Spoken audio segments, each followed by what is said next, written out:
কোনো মানুষ যদি পরকালীন কনসেপ্ট লালন করে চলে, সেই মানুষ কি বেনামাজি থাকতে পারে কিনা? সেই মানুষ কি জাকাত না দিয়ে থাকতে পারে কিনা? যে মানুষ পরকালে বিশ্বাস করে যে আল্লাহর সামনে আমাকে দাঁড়াতে হবে একা একাই, আমার ইমাম, আমার পীর, আমার অমুক, আমার তমুক নেতা নেত্রী কেউ ওর সাথে যাবে, আমাকে একা আমার আল্লাহর সামনে দাঁড়িয়ে হিসাব দিতে হবে, এই কথা যে চিন্তা করে, সে কি নামাজ না পড়ে থাকতে পারে কিনা? সে কি জাকাত না দিয়ে থাকতে পারে কিনা? সে কি দুর্নীতি করতে পারে কিনা? মানুষকে ঠকাতে পারে কিনা? সে কি সুদ খেতে পারে, ঘুষ খেতে পারে? সে কি জেনা করতে পারে? সে কি কাপড় খুলে দিয়ে উন্মুক্ত হয়ে উঠতে পারে কিনা? এখন তো উন্মুক্ত হওয়ার সংস্কৃতি চলছে নাকি?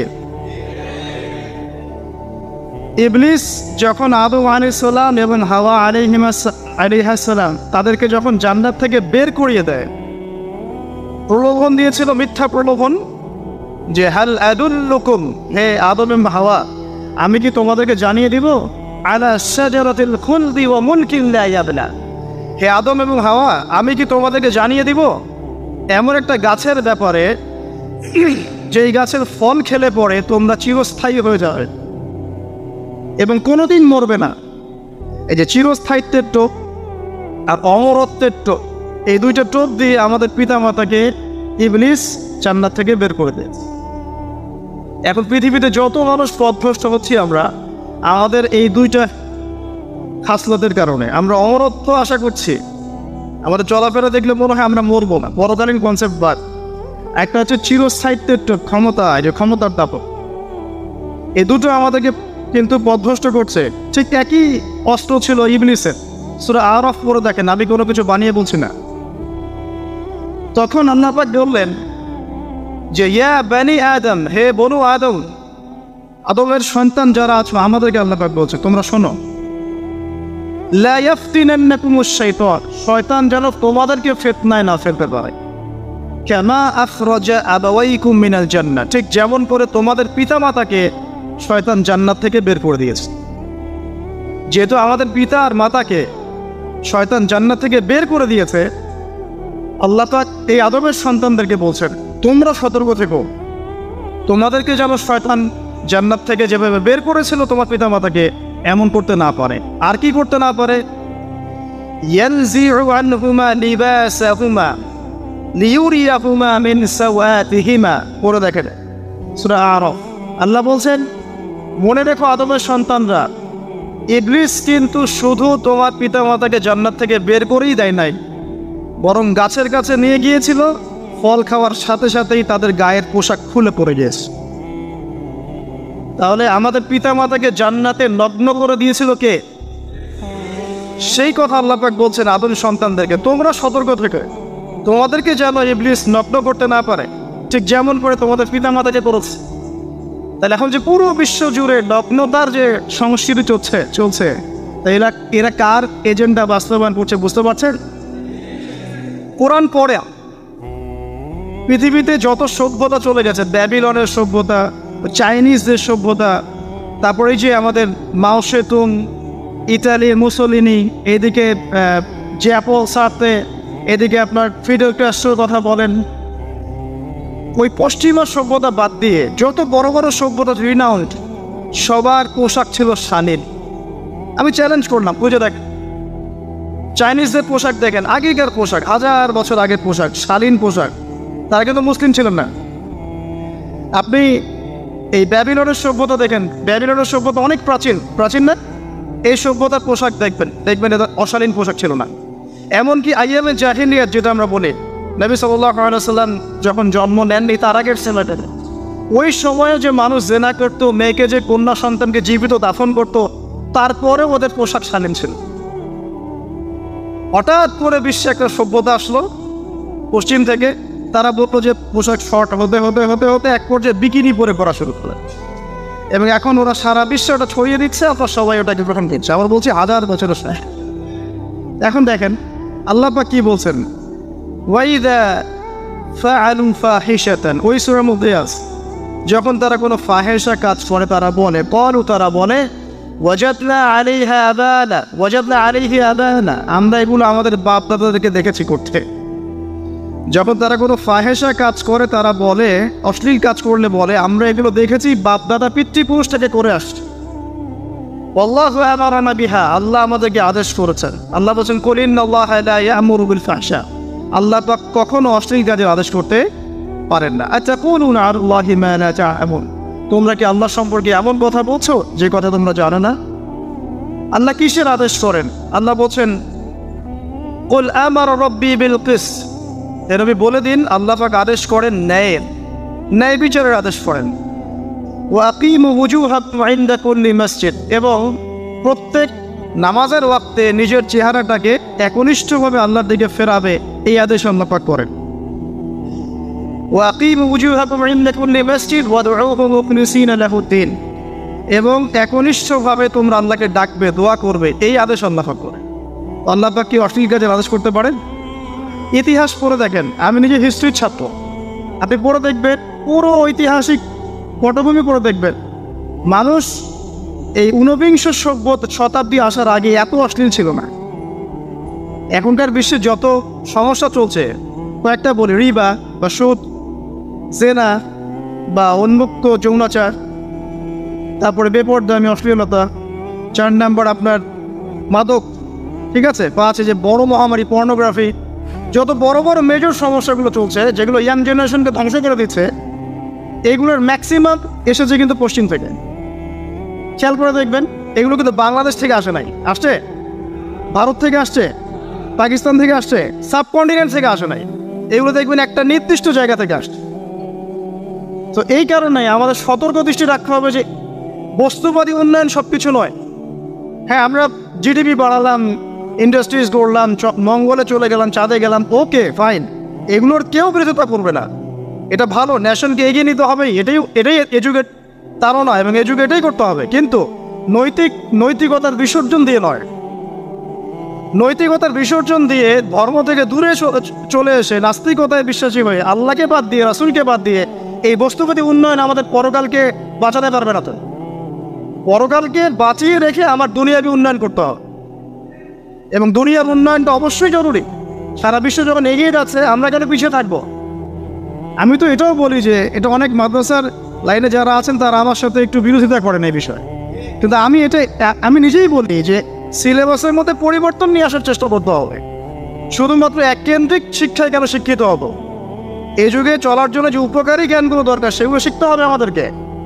আমাদের আইসিটির জ্ঞানের দরকার আছে, আমাদের ইংরেজির জ্ঞানের দরকার আছে, ম্যাথামেটিক্স দরকার আছে, সায়েন্সের দরকার আছে, আমাদের তথ্য প্রযুক্তি জানতে হবে, অর্থনীতির জ্ঞানের দরকার আছে, পলিটিক্যাল সায়েন্সের দরকার আছে, জিও পলিটিক্স দরকার আছে।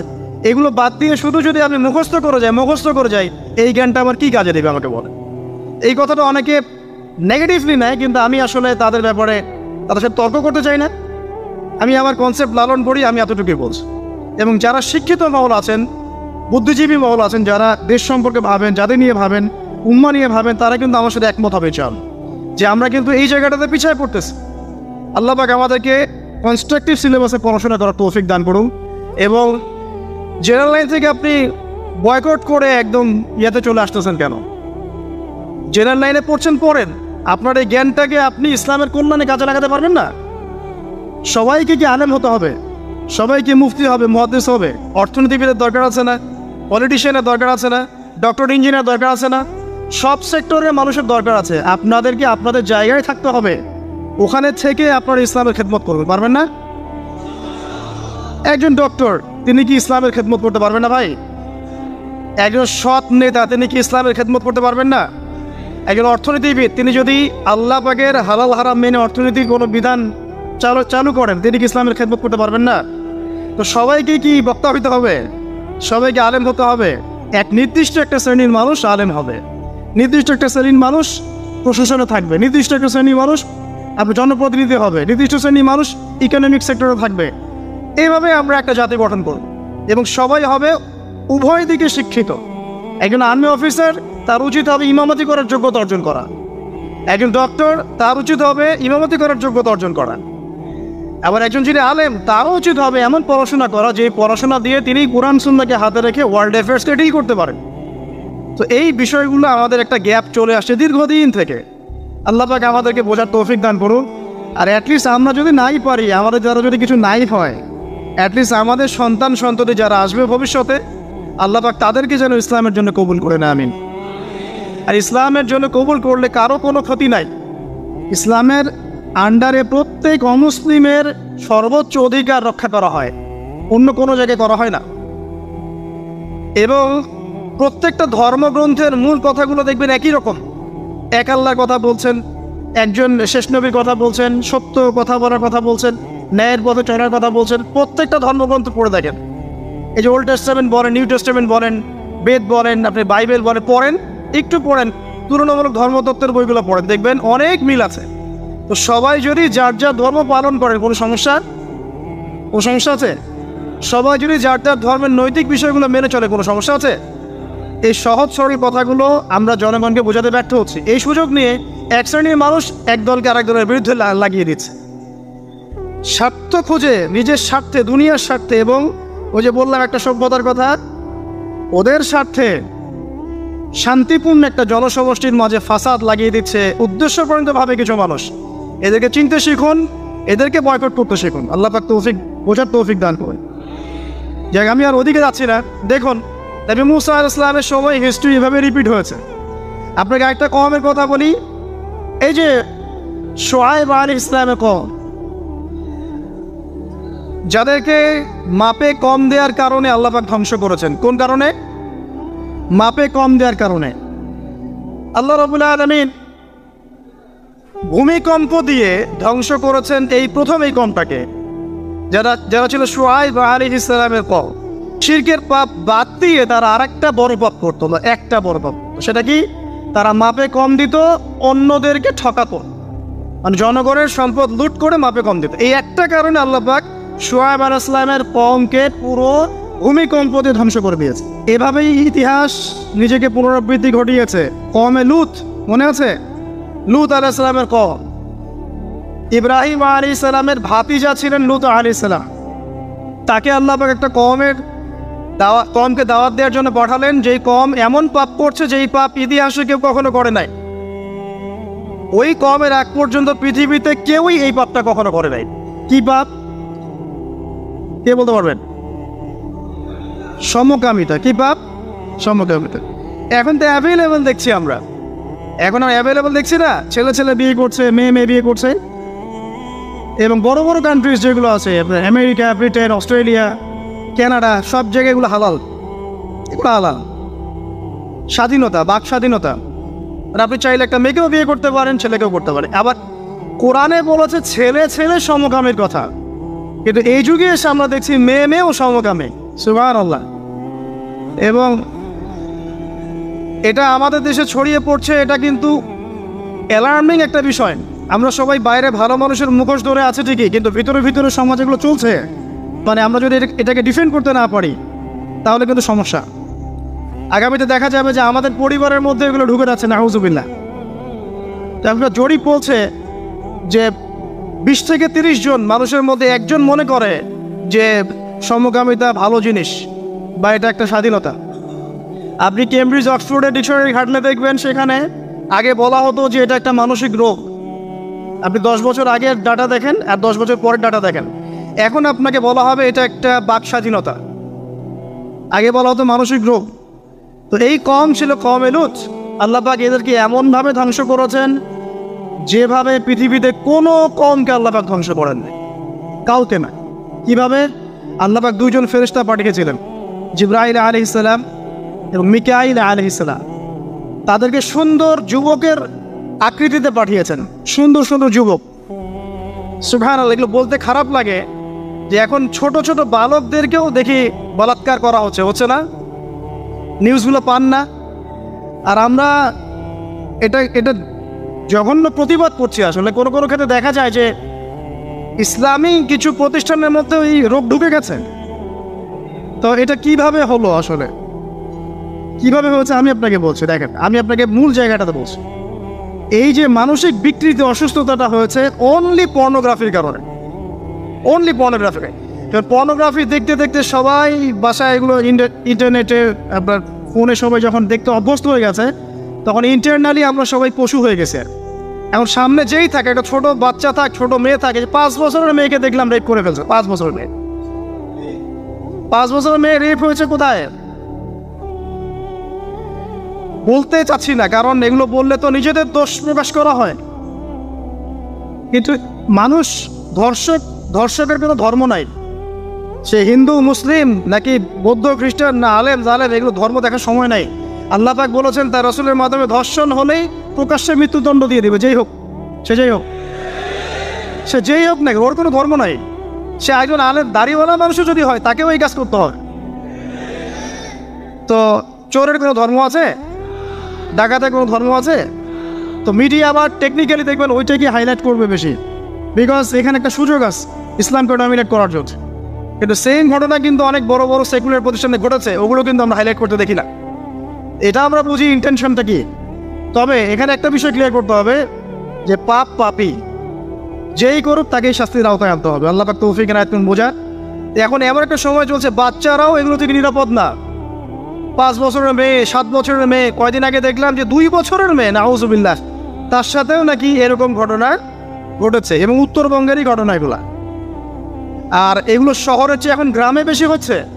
কারণ কি জানেন, গ্রামে তো আগে মানুষ এই উন্মুক্ত পোশাক আশাক দেখতো না খুব বেশি। এখন যখন পর্ন চলে আসছে হাতে, বাসায় সব এগুলো দেখছে, তখন গ্রামে দেখবেন ধর্ষণ বাড়ছে না?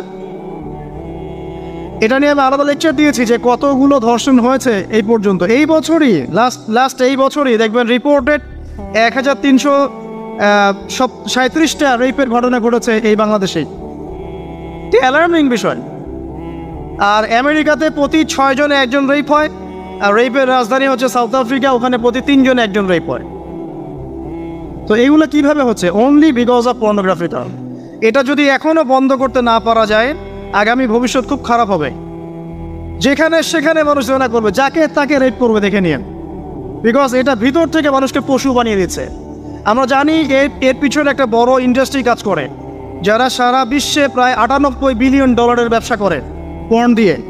শুধু আমেরিকায় ব্যবসা করে $12 বিলিয়ন, সারা বিশ্বে $12 বিলিয়ন বোঝেন? $1 বিলিয়ন কত কোটি বোঝেন? $100 কোটি। বিশাল একটা ইন্ডাস্ট্রি আছে, এর পিছনে টাকা কাজ করে, টাকা, অনলি টাকা। আর এখানে যা দেখানো হয় সবই ফেক, এগুলো কোনোটাই সত্য না, এটা শুধু একটা অভিনয় আর কিচ্ছু না।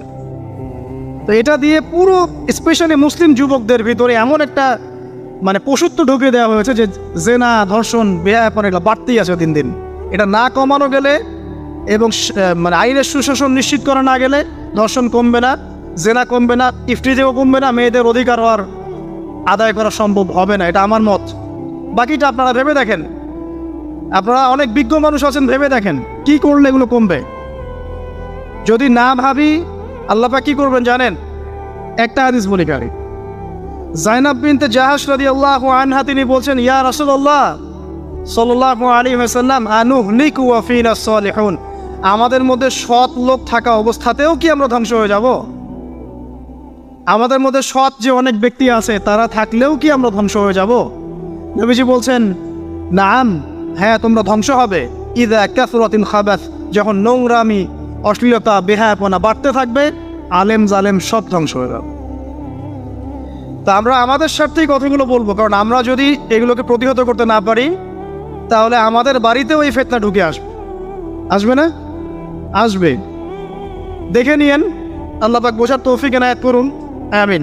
তো কওমে লূতকে আল্লাহ পাক কি করেছেন? সুন্দর বালকের রূপে এই জিবরাইল আর মিকাইল আলাইহিস সালামকে পাঠিয়েছেন। এখন লূতের লোকরা বলছে যে তোমার ঘরে যে মেহমান দুজন এসেছে ওদেরকে আমাদেরকে দাও। নাউজুবিল্লাহ, বুঝতে পারেন নাই? তোমার ঘরে যে দুজন মেহমান এসেছে, ওই দুজন মেহমানকে নিতে এসেছে। লূত আলাইহিস সালাম বলছেন যে আমার হাউলাই বানাতিন কুনতুম ফাইলিন, তোমাদের যদি বিয়ে করার ইচ্ছা থাকে, আমার মেয়েরা আছে, তাদেরকে বিয়ে করো প্রয়োজনে। একজন নবী তার মেয়েকে বিয়ে দিতে যাচ্ছেন, তাও তোমরা এই পথে যেও না।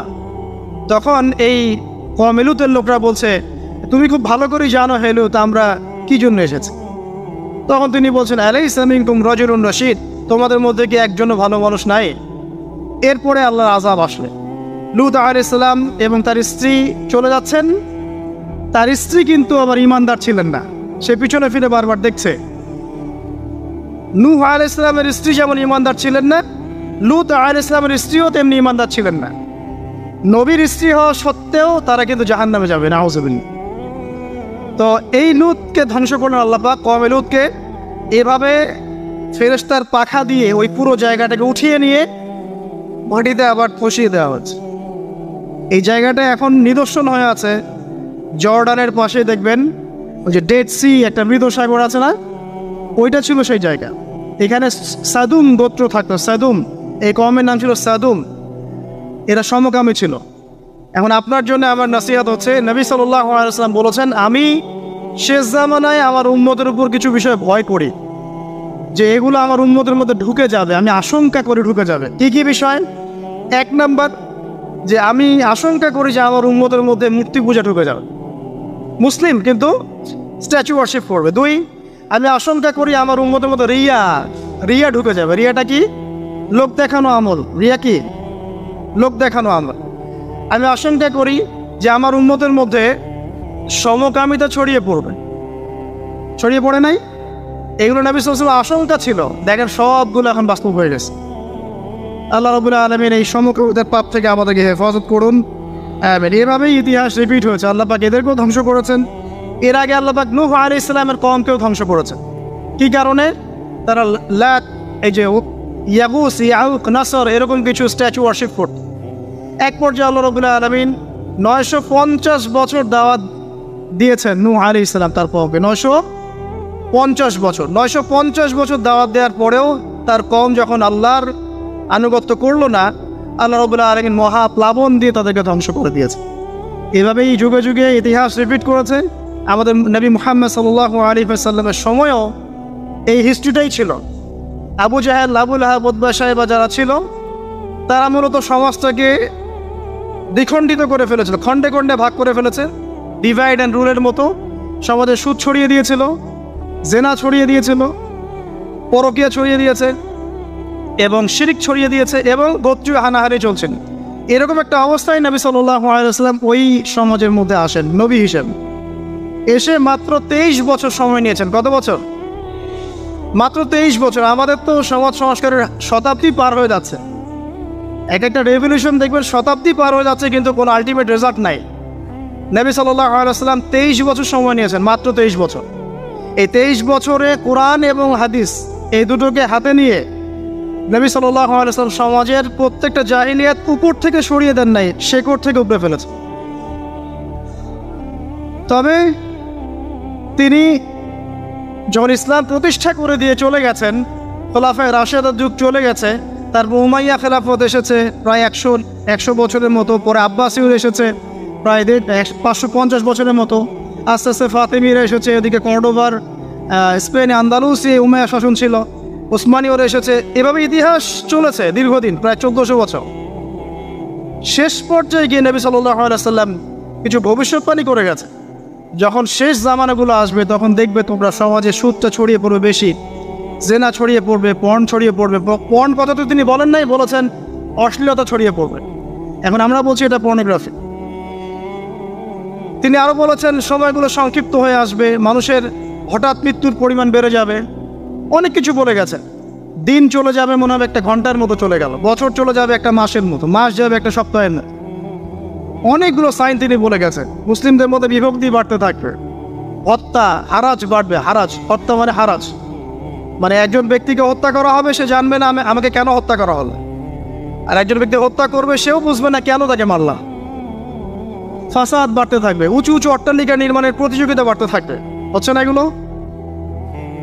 সমাজে ভালো মন্দের মানদণ্ড উল্টে যাবে। মানুষ সত্যকে মিথ্যা বলবে, মিথ্যাকে সত্য বলবে, মিথ্যাবাদীকে সত্যবাদী বলবে, সত্যবাদীকে মিথ্যাবাদী বলবে, আমানতদারকে খেয়ানতকারী বলবে, খেয়ানতদারকে আমানতদার বলবে। টোটালি মানদণ্ড উল্টে যাবে। আস্তে আস্তে সিচুয়েশন এমন হতে থাকবে, খারাপ থেকে খারাপ। তবে সোনালি সময় কি আর ফিরবে না? তাহলে সময় কি তাহলে আর ফিরবে না? এভাবেই চলবে সব কিছু? না, এভাবে চলবে না ইনশাআল্লাহ। আল্লাহ রাব্বুল আলামিন তার রাসূলের মাধ্যমে জানিয়েছেন এই সব কিছুই সাময়িক, সব কিছু সাময়িক। ইতিহাস আবার পুনরাবৃত্তি ঘটাবে। ইতিহাস সভ্যতা শুরু হয়েছিল একজন নবী দ্বারা, শেষও হবে আরেকজন নবী দ্বারা ইনশাআল্লাহ তাআলা। সভ্যতা শুরু হয়েছিল আদম আলাইহিস সালামকে দিয়ে, আর শেষ হবে ঈসা ইবনে মারিয়ামের হাত। শেষ জামানার সবচেয়ে ভাইটাল ক্যারেক্টার হচ্ছেন ঈসা ইবনে মারিয়াম, ইমাম মাহদির। ইমাম মাহদী সবচেয়ে ভাইটাল ক্যারেক্টার নন, সবচেয়ে ভাইটাল ক্যারেক্টার হচ্ছে ঈসা ইবনে মারিয়াম। তিনি প্যালেস্টাইন জেরুজালেম থেকে পুরো ওয়ার্ল্ড ইসলামিক খেলাফা রিস্টোর করবেন ইনশাআল্লাহ তাআলা। এবং তিনি নতুন কোনো শরীয়ত নিয়ে আসবেন, নতুন কোনো ধর্ম নিয়ে আসবেন না, বরং তিনি এসে বরং ক্রুশ ভেঙে ফেলবেন। শুয়োরের মাংস যেটা, এটাকে একদম টোটালি হারাম করে ফেলবেন। জিজিয়া যে ট্যাক্সটা আছে এটাকে উঠিয়ে দিবেন। এবং তিনি 40 ইয়ার্স, হাদিসে এসেছে 40 বছর তিনি এই পৃথিবীতে থাকবেন। কত বছর? 40 বছর। ওই সময় সম্পর্কে এমন কথা এসেছে যে জাকাত নেয়ার জন্য একটা মানুষ খুঁজে পাওয়া যাবে না। আসতে কতদিন এটা আমরা বলতে পারবো না, এটা আল্লাহ পাক জানেন, আল্লাহ জানেন। এটা কতদিন এটা আমরা বলতে পারবো না, এটা বলার অধিকারও আমাদের নাই, বিকজ এটা গায়েবের বিষয়। আলামতগুলো আস্তে আস্তে আস্তে আস্তে ওইদিকে যাচ্ছে। এখন তিনি আজকেই আসুন আর কালকেই আসুন, ইমাম মাহদী আজই আসুক আর কালই আসুক, আপনার আমার দায়িত্ব চেঞ্জ হবে না। দায়িত্ব কি চেঞ্জ হবে?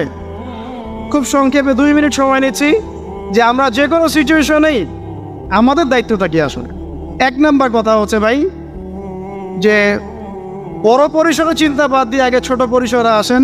নিজের ব্যক্তি জীবনে আগে ইসলাম প্রতিষ্ঠা করেন, নিজে আগে পড়াশোনা করি, দিনের জ্ঞান অর্জন করেন, পড়াশোনা করেন, যে লাইনেই পড়াশোনা করছেন করেন, কিন্তু ইসলামটাকে, ইসলামের ফরজ ওয়াজিব সুন্নত মুস্তাহাবগুলো শেখেন। ডাক্তার ইঞ্জিনিয়ার হওয়ার কোনো আপত্তি নাই, বড় পলিটিশিয়ান হন, ইকোনমিস্ট হন, কোনো আপত্তি নাই, বাট ইসলামের বেসিক নলেজটা অর্জন না করে মৃত্যুবরণ করেন না আল্লাহর রাস্তায়।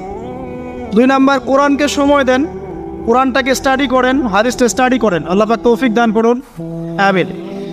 এরপরে আমল বাড়িয়ে দেন, আমলটা বাড়ায় দেন। এখন সময় থাক 100 বছর, 500 বছর বা 2 বছর, আমল বাড়ায় দেন। আপনার আমল আপনার সাথেই, কেউ কারো কবরে যাবে যাবেন। অতএব আমল বাড়িয়ে দেওয়ার চেষ্টা করি, আল্লাহ পাক তৌফিক দান করুন। আমল বাড়ানোর সবচেয়ে সেরা পদ্ধতি হচ্ছে রাসূল সাল্লাল্লাহু আলাইহি ওয়াসাল্লামের সুন্নাহ মতো জীবন গড়া, নবীর সুন্নাহ মতো জীবন গড়া। প্রত্যেকটা কাজ রাসূল সাল্লাল্লাহু আলাইহি ওয়াসাল্লামের সুন্নাহ মতো করেন, ইনশাআল্লাহ প্রতিটা কাজই নেকি হবে ইনশাআল্লাহ। আর কি বাড়াবো? আদর্শ পরিবার। এটা বারবার আমি একটা কথা বলি যে আদর্শ পরিবারের কোনো বিকল্প নাই। পারিবারিক আদর্শ, পারিবারিক মূল্যবোধ সবচেয়ে বড় শিক্ষা। এই শিক্ষাটা অন্য জায়গায় আপনি পাবেন না।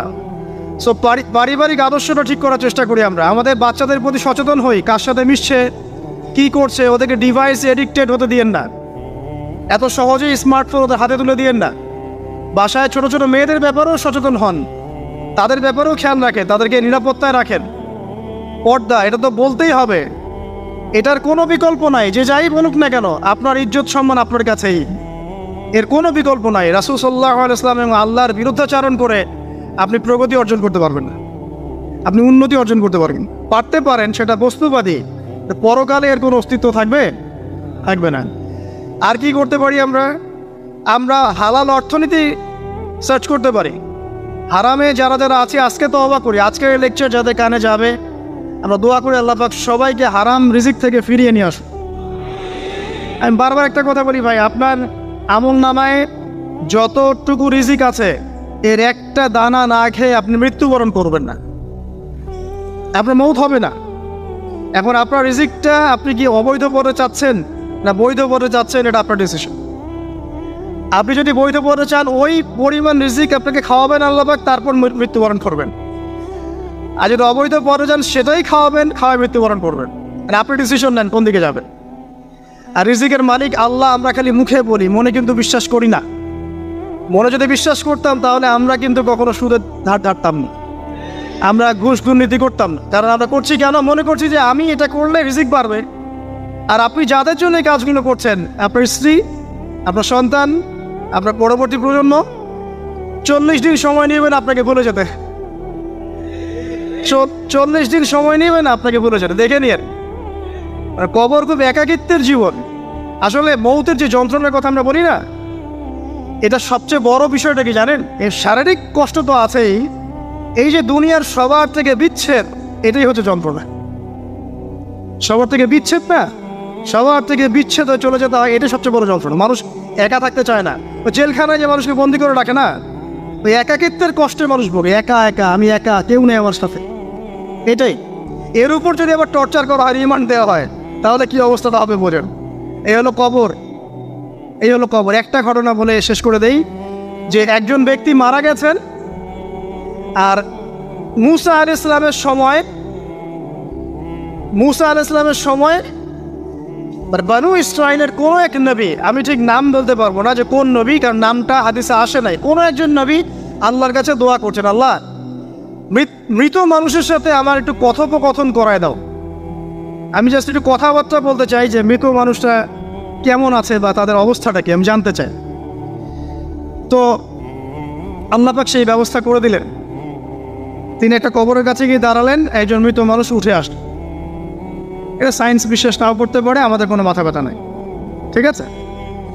তো এবার তিনি তাকে জিজ্ঞাসা করছেন যে তুমি কেমন আছো, তুমি কেমন আছো, এই মুর্দাকে জিজ্ঞাসা করছেন। তিনি বলছেন যে আজকে থেকে প্রায় 500 বছর আগে আমার মৃত্যু হয়েছে। এই ব্যক্তি বলছে আজকে থেকে প্রায় 500 বছর আগে আমার মৃত্যু হয়েছে, এখন পর্যন্ত আমার গা থেকে, আমার আত্মা থেকে মৌতের যন্ত্রণা দূর হয় নাই। লা ইলাহা ইল্লাল্লাহ। তো এই হচ্ছে অবস্থা। আমরা ব্যক্তিগত চিন্তাটা আগে করি, নিজের ফিকির, নিজের কবরের ফিকির, নিজের এলেম, নিজের আমল, নিজের পরিবার, নিজের রিজিক। যাদের জন্য হারামে যাচ্ছেন কেউ সাথে যাবেন। নবী পরিবারের সদস্য হওয়া সত্ত্বেও লূত আলাইহিস সালামের স্ত্রী, সে কি জান্নাতি না জাহান্নামী? তাহলে এখানে বোঝেন যে নবী পরিবার হলেও যদি ব্যক্তিগত পর্যায়ে মানুষের মধ্যে ঈমান ইসলাম না থাকে, তাহলে এইসব বংশের পরিচয়, রক্ত, বর্ণ, জাতীয়তাবাদ, ভাষা, এগুলো মানুষকে আল্লাহর আযাব থেকে বাঁচাতে পারে। নবীর পরিবারের সদস্য হওয়া সত্ত্বেও তারা জাহান্নামে যাচ্ছে, সূরা তাহরিম পড়ে। তাহলে আমাদের কাজ কি? নিজের চটকাটা তেল দেওয়া। গান আমি কত বড় আলেমের ছেলে, আমি কত বড় দায়ীর স্ত্রী, আমি কত বড় মানে মুফাসসির মুহাদ্দিসের সন্তান, ভাই, এসবের কোনো মূল্য নাই। নিজে আমি ভালো কিনা, নিজে প্রকৃত মুসলিম মুমিন কিনা, এটার মূল্য আছে। এই কারণেই হয়তো আমাদের নবী সাল্লাল্লাহু আলাইহি ওয়াসাল্লাম তার মেয়ে ফাতিমা রাদিয়াল্লাহু আনহাকে বলছেন, হে ফাতিমা, হে আমার কলিজার টুকরা মেয়ে, হে আমার কলিজার টুকরা মেয়ে, তুমি শোনো, পৃথিবীতে আমার কাছে যা চাওয়ার তুমি চেয়ে নাও, পরকালে আমি তোমার কোনো হেল্প করতে পারছি না। অথচ আমরা জানি নবী সাল্লাল্লাহু আলাইহি ওয়াসাল্লাম সবার জন্য কি করবে? সুপারিশ করবেন, সেটা অন্য বিষয়।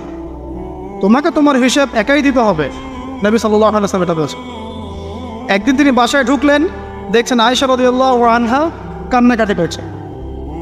আয়েশা বলে রাখে, আয়েশা রাদিয়াল্লাহু আনহা সম্পর্কে আমাদের নবীজি বলেছেন, তাকে প্রশ্ন করা হচ্ছে আপনি পৃথিবীতে সবচেয়ে বেশি কাকে ভালোবাসেন? তিনি বলছেন আয়েশাকে। তারপরে কাকে ভালোবাসেন? আবু বকর। তারপর কাকে ভালোবাসেন? ওমর। কথা বুঝতে পারছেন? সেই আয়েশা রাদিয়াল্লাহু আনহা বাসায় কান্নাকাটি করছেন।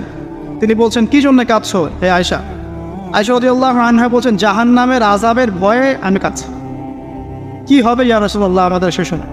তখন আল্লাহর নবী তার স্ত্রীকে বলছেন, যাকে তিনি সবচেয়ে বেশি ভালোবাসেন, তাকে বলছেন তিনটা ক্ষেত্র বা তিনটা জায়গা আছে যখন পৃথিবীর কোনো মানুষকে চিনতে পারবে না পরকালে, এমনকি আমিও তোমাকে চিনতে পারব। সেটা কি? যখন এই যে মিজানের পাল্লাটা দাঁড় করানো, যে এটা ভারী হচ্ছে না হালকা হচ্ছে, এ সময় কেউ কাউকে চিনবেন, কারো কথা কারো মনে থাকবে না।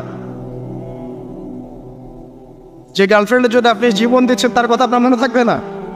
যে স্ত্রী সন্তানের জন্য আপনি সারা জীবন দুর্নীতি করে গেলেন তার কথা আপনার মনে থাকবে না। এমনকি যে স্ত্রীর কাছে আপনি অনেক প্রেমময় স্বামী, সেও আপনার কথা মনে রাখবেন যখন মিজানের পাল্লাটা উঁচু করা। দুই, যখন আমল নামা ছুড়ে দেওয়া হবে, আমল নামা এভাবে উন্মুক্ত করে ছুড়ে দেওয়া হবে, ইকরা কিতাবাক, তুমি আজকে তোমার কিতাব পড়ো, ওয়া কাফা বিনাফসিকা আল-ইয়াওমা আলাইকা হাসিবা, আজকে তুমি নিজেই তোমার নফসের হিসাব নেওয়ার জন্য যথেষ্ট। এই সময় আয়েশা আমি তোমার কথা বলে একটা দরকার নেই। আরেকটা হচ্ছে যখন মানুষ পুল সিরাত পার হবে তখন কেউ কারো কথা মনে রাখে। এখান থেকে শিক্ষা কি? নূহ আলাইহিস সালামের পরিবারের সদস্য হয়েও তারা আল্লাহ আনুগত্য না করার কারণে জাহান্নামে যাচ্ছে। লূত আলাইহিস সালামের পরিবারের সদস্য হয়েও ঈমান না আনার কারণে তারা কি করছেন? জাহান্নামে যাচ্ছেন। আমাদের শিক্ষা হচ্ছে আমাদের পরিবারগুলোর যে আমাদের এই বংশ, আমাদের এই যে টাকা পয়সা, স্ট্যাটাস, রং, হ্যাঁ, বাড়ি গাড়ি, পলিটিক্যাল পথ, কোনো কিছুই আমাদেরকে আল্লাহর আযাব থেকে বাঁচাতে পারবে না যদি আমরা প্রকৃত মুসলিম মুমিন না হতে পারি। পরিবারের সদস্যদেরকে আল্লাহ পাক ঈমানদার হওয়ার তৌফিক এনায়েত করুন। এবার আসেন সামনে, আরও সামনে যান। দেখেন ওই যে ইব্রাহিম আলাইহিস সালাম দেখেছেন, মনে আছে? বাবা হচ্ছে ওই সমাজের সবচেয়ে বড় লিডারের ডান হাত, নমরুদের ডান হাত। সে হচ্ছে মূর্তি পূজারীদের সর্দার, মানে মূর্তি সে বানাতো, স্ট্যাচু মেকার।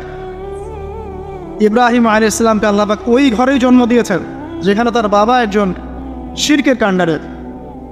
ইব্রাহিম আলাইহিস সালাম তাকে বোঝানোর চেষ্টা করলেন, বাবা এটা শিরক, এটা শয়তানের কাজ, এখান থেকে ফিরে আসো, আমি তোমার জন্য আল্লাহর কাছে দোয়া করব ইত্যাদি। বাবা তার কথা শুনল না। তবে এমন না যে তিনি শুধু একবার বলেছেন, তিনি হয়তো বলতেই ছিলেন, কিন্তু তিনি বললেন সালামুন আলাইক, বাবা আপনার উপর শান্তি বর্ষিত হোক, আমার আব্বা আপনার প্রতি শান্তি বর্ষিত হয়, আমি আল্লাহর কাছে আপনার জন্য দোয়া করব। পরে যখন আল্লাহ পাক তাকে বললেন যে কোনো মুশরিকের জন্য তোমার দোয়া করার স্বভাব পাবে না, তখন থেকে ইব্রাহিম আলাইহিস সালাম দোয়া করা বন্ধ করে দেন।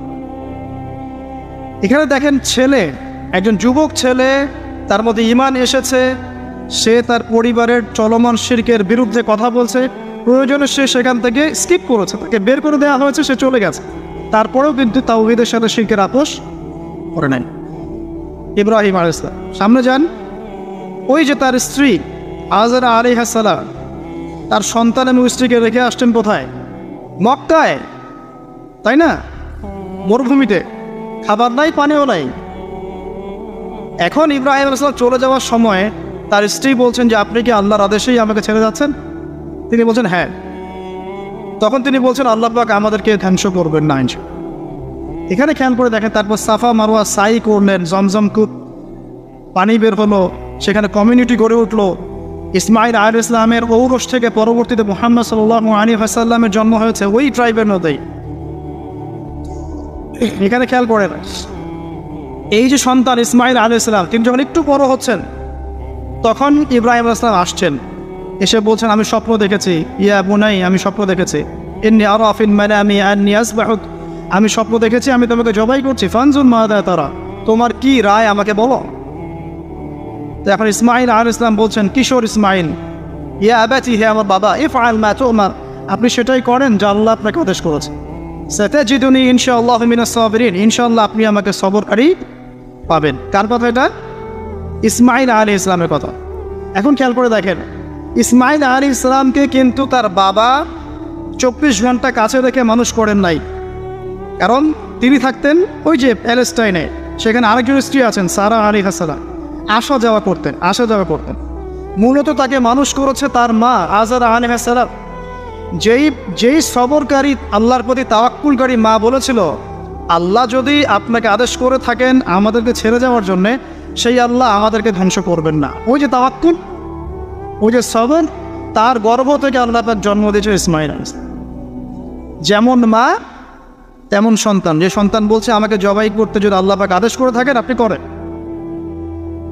তো ঘরের মধ্যে স্ত্রীরা, আমাদের ঘরের স্ত্রীরা যদি হাজেরা আলাইহিস সালামের মতো না হতে পারে, সবরকারিণী এবং আল্লাহর প্রতি তাওয়াক্কুলকারিণী, আমাদের বোনেরা, আমাদের মায়েরা যদি হাজেরা আলাইহিস সালামের মধ্যে সবরকারিণী হতে না পারে, আল্লাহর প্রতি তাওয়াক্কুলকারী হতে না পারে, তাহলে তাদের গর্ভ থেকে কোশ্চিন কালেও ইসমাইলের জন্ম হবে না।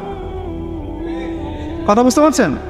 তাদের গর্ভ থেকে কোশ্চিন কালেও ইসমাইলের মতো সন্তানের জন্ম হবে না এবং ইসমাইলি প্রজন্ম গড়ে উঠবে না। এজন্যই আপনি তাকিয়ে দেখেন, ম্যাক্সিমাম পরিবারের সন্তান এখন বেলাইনে চলে গেছে। কারণ কি জানেন? মায়ের সমস্যা আছে, শুধু বাপেই সমস্যা থাকে না, মায়েও সমস্যা থাকে। মায়ের ফিতরাত সন্তানের মধ্যে চলে আসে। তো নারীরা যদি আল্লাহর আনুগত্যশীলা না হয়, মুমিনা মুসলিমা, 5 ওয়াক্ত নামাজ পড়া, লজ্জাস্থানের হেফাজত করা, খাস পর্দা করা, হ্যাঁ, স্বামীর আনুগত্যকারী, প্রেমময়ী, তারা যদি না হতে পারে, সবরকারিণী, তাওয়াক্কুলকারিণী, তাহলে ওই মায়েদের গর্ভ থেকে আপনি ইসমাইলের মতো সন্তান কিন্তু পাবেন না। ইল্লা মাশাআল্লাহ, ইল্লা মাশাআল্লাহ। আরও সামনে যান, দেখেন নবী মুসা আলাইহিস সালাম একজন ব্যক্তিকে একটা ঘুষি দিয়েছেন, সেই ব্যক্তি ওইখানে স্পটেড, আর ফেরাউনের লোকজন তাকে ধাওয়া করছে। মুসা আলাইহিস সালাম মিশর থেকে চলে গেলেন মাদিয়ান নামক জায়গায়। মাদিয়ানে আরেকজন নবী আছেন, তার নাম হচ্ছে শুআয়ব আলাইহিস সালাম। সেখানে গিয়ে তিনি গাছের নিচে বসে আছেন। দেখলেন দুজন মেয়ে দূরে দাঁড়িয়ে আছে, পানি নেওয়ার মতো চান্স পাচ্ছে না। ওই কওমের লোকজনের শক্তি বেশি, তো তিনি একটু শক্তিশালী ছিলেন মুসা আলাইহিস সালাম। তিনি গেলেন, গিয়ে শক্তি খাটিয়ে ওদেরকে পানির ব্যবস্থা করে দিলেন। দিয়ে আবার সেই গাছের এখানে এসে বসলেন, বসে আল্লাহর কাছে দোয়া করছেন, রব্বি, হে আমার রব, লিমা আনজালতা ইলাইয়া মিন খাইরিন ফাকির। এখানে কিন্তু তার কোনো গৃহ নাই, থাকার জায়গা নেই, খাওয়ার কিছু নাই, কোনো পরিচিত কেউ নাই, একদম নিঃস্ব শূন্য হাতে হাত উঁচু করে আল্লাহর কাছে বলছেন, রব্বি ইন্নী লিমা আনজালতা ইলাইয়া মিন খাইরিন ফাকির। হে আল্লাহ, আপনি আমার উপর যে অনুগ্রহটা বর্ষণ করবেন, আমি এর জন্য ভিখারি হয়ে বসে আছি। এবার আল্লাহ পাক ওই একটা মেয়েকে পাঠালেন। ওই মেয়েটা আসবো লাজুক ভঙ্গিতে, লজ্জাশীলতা, চোখ নিচু করতে। এই যে এখনকার এই যে ব্লাউজ ছাড়া শাড়ি পরা জেনারেশন না, এরা চক্ষু নিচু করে আসলেন। এই হাঁটাটাকে আল্লাহ পাক প্রশংসা করেছেন। সে লজ্জাশীলতার সাথে হেঁটে আসলো, এসে মুসা আলাইহিস সালামের সামনে দাঁড়িয়ে চক্ষু নিচু করে বলল যে আমার বাবা আপনাকে ডাকছেন, আমার বাবা আপনাকে ডাকছেন। এই লজ্জাশীলতা মেয়েদের মধ্যে কোথায় পাবেন এখন? একটা হাদিস আছে, যখন তোমার মধ্যে লজ্জা থাকবে না, তোমার দ্বারা যে কোনো পাপ করা সম্ভব। হাদিস আছে, যে কোনো পাপ করা সম্ভব। বিকিনি পরেও কয়দিন পর ঘুরবে এরা, আমি বলে দিচ্ছি, দেখে নিয়েন ইনশাআল্লাহ। এবং এই আন্দোলন করতে করতে এক পর্যায়ে এমন একটা অবস্থা হবে, দেখবেন যে ওটা পরেও রাস্তায় ঘুরছে। মানে ওরা দেশটাকে ওই আমেরিকান এবং ব্রিটেনদের পশ্চিমা সংস্কৃতির রঙে সাজাতে চায়। আর এই নোংরা অসভ্যতার নাম দিয়েছে প্রগতিশীলতা। শয়তান অনেক বেশি প্রগতিশীল ছিল এবং এখন আছেও। ওই মেয়ের হেঁটে আসাটাকে আল্লাহ প্রশংসা করছেন। আসার পরে তিনি যখন বলছেন আমার বাবা আপনাকে ডাকছেন, তিনি গেলেন, তখন ওই শুআয়ব আলাইহিস সালাম বলছেন যে আমার এই দুই মেয়ের মধ্যে একজনকে আমি তোমার সাথে বিয়ে দিতে চাই। মুসা আলাইহিস সালাম সেখানে বিয়ে করলেন। শর্ত হচ্ছে 8 থেকে 10 বছর তাকে তার ফার্মে চাকরি করতে হবে, কৃষিকাজ মানে গবাদি পশুর, এখানে 8 থেকে 10 বছর তাকে সার্ভিস দিতে হবে, এটাই মোহর। তো এটা আমি এখন বুঝি যে মুসা আলাইহিস সালামকে আল্লাহ পাক এই যে রাখালের কাজ করিয়েছেন কেন জানেন? কারণ এই কাজগুলো মানুষের ধৈর্য বাড়ায়। মুসা আলাইহিস সালামকে পরে আল্লাহ পাক বড় একটা দায়িত্ব দিবেন, এই কারণে তাকে ট্রেনিং দিচ্ছেন এখানে। তাকে আরও বড় একটা জাতিকে সামলাতে হবে, যারা আরও অনেক বেশি উদ্ধত, অনেক বেশি গবাদি পশুর মতো। তারা কারা? ওই যে বনু ইসরাইল। চোখের সামনে দেখলো আল্লাহ পাক ফেরাউনকে ডুবিয়ে দিলেন, তারপরে 40 দিনের মধ্যে আবার শিরক করা শুরু করে দেন। আমাদের নবী মুহাম্মদ সাল্লাল্লাহু আলাইহি সাল্লামকে একজন কষ্ট দিয়েছিল। তো কষ্টটা এত ডাইরেক্ট দিয়েছে, এসে বলেছে আপনি ইনসাফ করেন, হে মুহাম্মদ সাল্লাল্লাহু আলাইহি ওয়াসাল্লাম, আপনি ইনসাফ করেন, আপনি ইনসাফ করছেন না। তো সাহাবীদের চোখ মুখ লাল হয়ে গেল যে এত বড় কথা নবীকে বলে। তখন নবী সাল্লাল্লাহু আলাইহি ওয়াসাল্লাম বলছেন, দাঁড়াও, আমার ভাই মুসাকে তার কওম আরও অনেক বেশি কষ্ট দিয়েছে। মানে মুসা আলাইহিস সালামের কষ্টের কথা চিন্তা করে আমাদের নবী সান্ত্বনা নিচ্ছেন, যেটা তো কিছুই না। মুসা আলাইহিস সালামকে তার কওম আরও অনেক বেশি কষ্ট দিয়েছে। তো এই কওমকে সঠিক পথে চালানোর জন্য আল্লাহ পাক 8 বছর তাকে রাখালি করিয়েছে। আপনারা জানেন কিনা জানি না যে বেশিরভাগ নবী কিন্তু কৃষিকাজ করেছেন, জানেন? তো যারা কৃষিকাজ করছেন আপনারা এখানে নিজেকে হীনমন্যতায় ভোগার, ছোট মনে করার কোনো সুযোগ নাই। আপনি একটা নোবেল প্রফেশনের মধ্যে আছেন, খাঁটি প্রফেশনের মধ্যে আছেন, ঠিক আছে? তো দেখেন, এবার মুসা আলাইহিস সালাম একজন ভালো গার্ডিয়ান পেলেন, তার নাম শুআয়ব আলাইহিস সালাম। সেখানে বাড়ি পেলেন, সেখানকার জামাই, তিনি চাকরি করছেন, মানে তার সব কিছুই অনুকূলে। ওই যে দোয়া কিন্তু কবুল হয়ে গেল। সতী পুত পবিত্র একটা মেয়ে আল্লাহ পাক তাকে দিয়ে দিলেন। কারণ মুসা আলাইহিস সালাম ছিলেন অনেস্ট, মুসা আলাইহিস সালাম ছিলেন একজন সৎ ব্যক্তি, অনেস্ট, যিনি কখনো অশ্লীল কোনো পথে পা বাড়ান নাই। ঠিক তেমন একজন মেয়েকে আল্লাহ পাক তার জীবন সঙ্গিনী করে দেয়। তাই আমাদের শিক্ষা হচ্ছে, আমরা যদি নিজেদেরকে পবিত্র রাখতে পারি, তোমাদেরকে বলছে ইনশাআল্লাহ তুমি তোমার জীবনে পুত পবিত্র নেককার স্ত্রী পায়। কিন্তু তোমরা যদি এখনকার এইসব প্রলোভনে পড়ে জেনা, মদ, পর্ন, হাবিজাবি সব কিছুর মধ্যে ঢুকে যাও, মাদক ইত্যাদির মেতে, পুত পবিত্র নারী আসবে না। দেখবা যে এমন নারী তোমার জীবনে আসছে যে নিজেও পবিত্র না।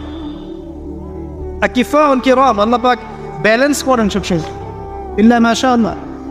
শুধু তাই নয়, শোয়েব আলাইহিস সালামের মতো একজন গার্ডিয়ান তিনি পেলেন, যিনি তাকে দিনের পথে হেল্প করলেন। পরবর্তীতে মুসা আলাইহিস সালাম নবী হলেন। এখান থেকে একটা প্রমাণ আছে দলিল, সেটা হলো বাড়ির গার্ডিয়ান যদি দিনদার হয়, শোয়েব আলাইহিস সালামের মতো সাপোর্টিং হয়, পরিবারবর্গকে দিনের জন্য সাপোর্ট করছে, সেই পরিবারের মধ্যে শান্তি আসবে ইনশাআল্লাহ। এবং সেই পরিবারের যুবকরা সৌভাগ্যবান, যুবতীরাও সৌভাগ্যবান, সেই পরিবারের সন্তান সন্ততিরা সৌভাগ্যবান। তাই পরিবারের গার্ডিয়ান যারা আছেন, আজকের খুতবা শুনছেন, আপনারা সাপোর্টিভ হন, পরিবারকে দিনের ক্ষেত্রে সাপোর্ট দেন, একটা ভালো প্যারেন্টিং করেন, মানে সন্তানদেরকে সুন্দর প্যারেন্টিংসের মধ্যে নিয়ে আসেন। আসুন সামনে যাই, এবার একটা কনক্লুশনের দিকে যাচ্ছে, আসেন। তো কোরআনের পরতে পরতে এরকম দলিল আছে। আরও দেখবেন ইয়াকুব আলাইহিস সালাম মৃত্যুবরণ করছেন, সন্তানদেরকে ডেকে বলছেন যে আমার পর তোমরা কার ইবাদত করবে। মানে তিনি কনসিয়াস যে আমার পরে বাচ্চা কাচ্চারা আবার যারা বিভ্রান্ত হয়ে না যায়, তোমরা কার ইবাদত করবে ডেকে বলছেন। আর আমরা ওই সময় ডেকে বলতাম যে আমার ব্যাংকেরে 10 কোটি টাকা আছে, 1 কোটি ওকে দিস, 1 কোটি ওকে দিস, হ্যাঁ আমার জমি জমা এগুলা আছে, ওকে এটা দিস, ওকে এটা দিস। উনি ডেকে বলছেন তোমরা আমার পর কার ইবাদত করবে। সন্তানরা বলছে আমরা এক আল্লাহর ইবাদত করব, যার ইবাদত আপনি করেছেন, আপনার পিতাও করেছেন। সচেতন গার্ডিয়ান। সামনে যান, আপনি দেখবেন ইউসুফ আলাইহিস সালাম, যিনি যে জেলখানায় বন্দী হলেন, পরে মিশরের খাদ্যমন্ত্রীর দায়িত্ব পেলেন, তার বাবা ইয়াকুব আলাইহিস সালাম কাঁদতে কাঁদতে চোখ অন্ধ হয়ে গেল। দেখেন যখন ইউসুফ আলাইহিস সালাম তার ভাইদেরকে বললেন এই যে রুমালটা, এই রুমালটা নিয়ে যাও আমার বাবার চোখের উপরে দিবে, ইনশাআল্লাহ সে দৃষ্টিশক্তি ফিরে পাবে। এটা পড়েন নাই মনে হয়, সূরা ইউসুফের মধ্যে আছে। এই রুমালটা যখন আমার বাবার চোখের উপর দিবে তখন সে তার দৃষ্টিশক্তি ফিরে পাবে।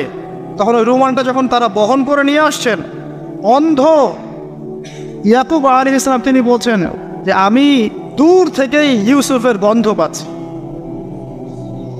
সূরা ইউসুফ আর জুলাইখার প্রেম কাহিনী নয়।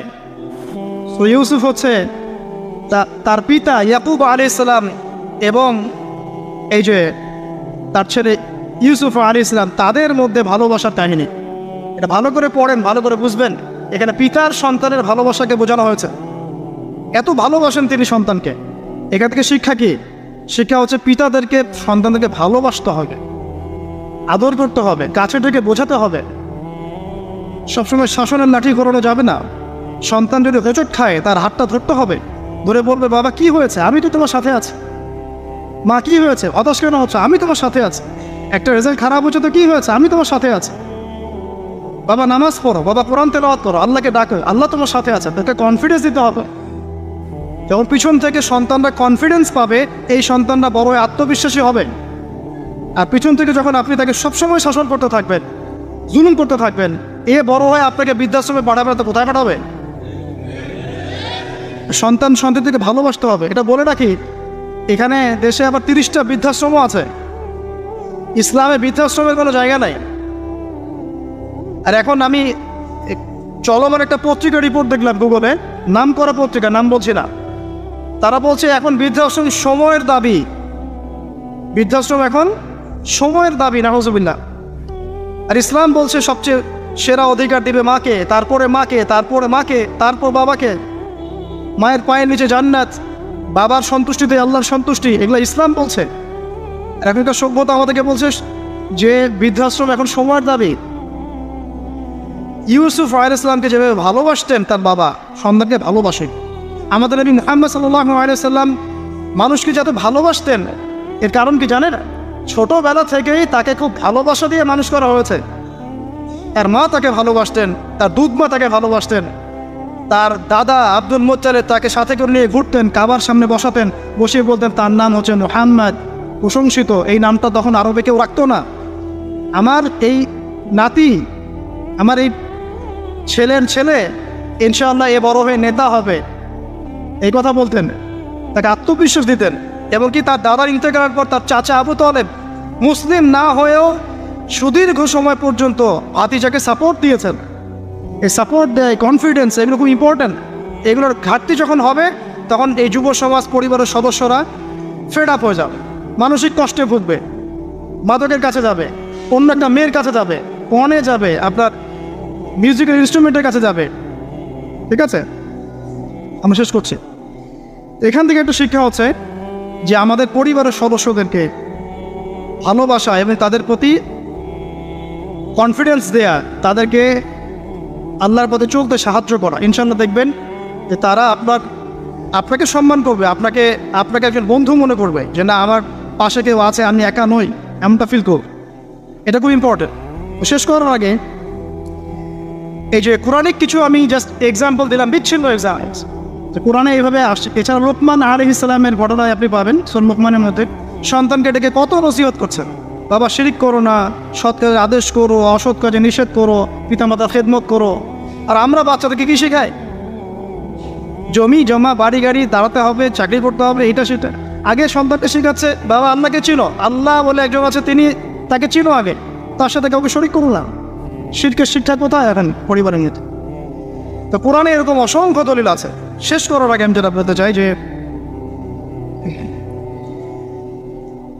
আমাদেরকে কিছু কিছু বিষয় যদি আমরা এখনও যদি মেনে চলি, এই ভঙ্গুর সমাজ ব্যবস্থায়ও আদর্শ পরিবার ধরে রাখা ইনশাআল্লাহ সম্ভব। আমি সব কথা আজকে বলতে পারলাম না, ইনশাআল্লাহ আরেকদিন কথা হবে অন্য কোনো লেকচারে। যে প্রথমেই পরিবারের যে সদস্যরা আছেন তাদেরকে ইলম বা জ্ঞানের চর্চা করতে হবে। 2, পরিবারের তাওহীদ প্রতিষ্ঠা করতে হবে, নবী সাল্লাল্লাহু আলাইহি ওয়াসাল্লামের সুন্নাত প্রতিষ্ঠা করতে হবে। এই দায়িত্বটা পরিবারের কর্তাদের, স্বামী না থাকলে স্ত্রী, মা, ভাই, পিতা, তাদের সবার দায়িত্ব এটা। পরিবারে তাওহীদ প্রতিষ্ঠা করা, সুন্নাত প্রতিষ্ঠা করা। পরিবারে নামাজ থাকতে হবে, নামাজ 5 ওয়াক্ত নামাজ নাই পরিবার আদর্শ হবে না। পরিবারের সদস্যদেরকে দান সৎকার দিকে উৎসাহিত করতে হবে। যত দান করবে সম্পদ বাড়বে, দান কমিয়ে দিলে সম্পদ কমে আসবে। পরিবারের সদস্যদেরকে নৈতিকতা শিক্ষা দিতে হবে, মূল্যবোধ শেখাতে হবে, কালচার হিসাবে গড়ে তুলতে হবে। যারা সামাজিক, তারা সবার পাশে দাঁড়াতে চায়, সমাজ উন্নয়নমূলক কাজগুলোতে উৎসাহিত করতে হবে। পরিবারের সদস্যদেরকে বুস্ট আপ করতে হবে পিছন থেকে, তাদেরকে আত্মবিশ্বাস দিতে হবে যে আমরা আছি তোমার সাথে, তুমি তোমার প্রতিভা অনুযায়ী সামনে যাও। যার যেখানে প্রতিভা সেখানে তাকে আত্মবিশ্বাস দিতে হবে। হ্যাঁ, তুমি লিখতে পারো, ভালো লিখো বাবা, তোমাকে টাকা পয়সা ফিকির করতে হবে না, তোমাকে জব ক্যারিয়ারের চিন্তা করতে হবে না, তোমাকে আল্লাহ পাক লেখার ক্ষমতা দিয়েছেন, লিখো, আল্লাহ ওখানেই রিজিক দেবেন সামনে। তুমি বলো, তোমাকে বলার ক্ষমতা আল্লাহ পাক দিয়েছে, তুমি ভালো করে বলো। তুমি বিজ্ঞান ভালো পারো, বিজ্ঞান নিয়ে গবেষণা করো। তুমি ভালো খেলো, ভালো করে খেলো। মানে আপনাকে ওর প্রতিভা অনুযায়ী আপনাকে বুস্ট আপ করতে হবে, ইসলামিক রুলস মেনেই। 5 বাসায় পর্দার বিধান চালু করতে হবে যাদের মধ্যে নাই, ওইটাকে শক্ত করে ধরতে হবে। এটা হেলায় ফেলায় ছেড়ে দেওয়া যাবে না। বাসার মধ্যে অপসংস্কৃতি যেগুলো আছে, বাইরের কালচার যেগুলো ঢোকে, এগুলো রাস্তা বন্ধ করতে হবে। ইন্টারনেট সেকশনগুলোকে লিমিটেড করতে হবে। এবং যা দেখবেন সবাই একসাথে দেখবেন, ড্রয়িং রুমে বসে। স্মার্টফোন এতে অ্যাভেলেবেল করে দিবেন না। এমনও কান্ট্রি আছে 18 বছর না হলে কেউ ফোন ইউজ করতে পারে না। আর আমাদের জন্মের পর থেকেই ফোন। বাচ্চার ওই ফোনটা দেওয়া আমার তার মস্তিষ্ক ড্যামারেজ শেষ। দেখেন আপনি ফোনের কারণে যে কত পাপ করতেছে আল্লাহ। ফোনকে আমরা এখন আর কন্ট্রোল করছি না, ফোনই আমাদেরকে কন্ট্রোল করছে। এইগুলো বন্ধ করতে হবে। বাসার সদস্যদের খাওয়া দাওয়ার দিকে ফোকাস করতে হবে, তারা কি খাচ্ছে, কেমন খাবার খাচ্ছে, ফ্রেশ ফুডের ব্যবস্থা করতে হবে। কালচার্ড কথা বলতে হবে, সুন্দর করে কথা বলতে হবে তাদের সাথে। ঝগড়াঝাটি এগুলো দেখে যখন তারা অভ্যস্ত হয়ে যাবে তখন তো নৈতিকতার অবক্ষয় ঘটবেই। আরও কিছু বিষয় আছে, যেমন পরিবারে বৃদ্ধতা ভালোবাসা পিতামাতার মধ্যে আছে কিনা, স্বামী স্ত্রীর মধ্যে আছে কিনা, এই বিষয়টা যেন ছোটদেরকে ইফেক্ট না করে খেয়াল রাখতে হবে। এভাবে যখন ইফেক্টিভ প্যারেন্টিং আসবে, পরিবার রিজিক হালাল, সলাত আছে, কোরআন আছে, জিকির আছে, তারা সমাজকরণমূলক কাজ করছে, ইসলামিক কমিউনিটির মধ্যে আছে, হ্যাঁ সবার সাথে একটা হৃদ্যতাপূর্ণ সম্পর্ক আছে, তখন দেখবেন এই পরিবারের সন্তানরা ইনশাআল্লাহ পরবর্তীতে গিয়ে ভালো কিছু করবে। এই পরিবারের মেয়েরা ইনশাআল্লাহ শালীন হবে এবং তারা যখন অন্য কোনো ঘরে যাবে ওই পরিবারও ঠিক থাকবে। দিনের জ্ঞান, আমল, হালাল রিজিক, সুন্দর প্যারেন্টিংস, এগুলোর মধ্য দিয়ে আমরা আদর্শ পরিবার গড়তে পারবো ইনশাআল্লাহ। আল্লাহ পাক আমাদের সবাইকে তৌফিক এনায়েত করুন। আমি লেকচারটা এখানে শেষ করছি। তো শেষ করার আগে আমি জাস্ট একটা বই সাজেস্ট করবো আপনাদেরকে। আমার হাতে একটা বই আছে, ইনশাআল্লাহ পরবর্তীতে কোনো এক জুমায় বা কোনো একটা সেমিনারে ইনশাআল্লাহ শুধুমাত্র এই বইটার উপরে আমি আলাদা একটা স্বতন্ত্র লেকচার বা সেমিনারের আয়োজন করবো। বইটার নাম হচ্ছে প্যারেন্টিং, জাস্ট সন্তান প্রতিপালন। জাস্ট দেখাচ্ছি বইটা, জাস্ট সন্তান প্রতিপালন, প্যারেন্টিং। যে এটা ইসলামিক মূলনীতি এখানে এক পেশেভাবে উপস্থাপন করা হয়েছে এমন নয় বিষয়টা, কারণ সমস্ত পরিবেশ পরিস্থিতি সাথে মিলিয়ে এ যুগে কীভাবে আপনি একজন সফল পিতা হবেন, সফল মা হবেন, সন্তানকে কীভাবে প্রতিপালন করবেন, এই বিষয়গুলো এখানে সুন্দর করে দেওয়া আছে। বইটা আপনারা কিনতে পারেন, আল্লাহ পাক আপনাদেরকে তৌফিক দান করে। এগুলো আমি আমার নিজে থেকেই বলছি, এটা বলতে আমাকে উৎসাহিত করে, আমি নিজে থেকেই বলছি বইটা আমি পড়েছি, ভালো লেগেছে। তা আমরা দোয়া করি আল্লাহ পাক আমাদের সবাইকে আদর্শ ইসলামিক পরিবার গড়ে দিন, আমিন।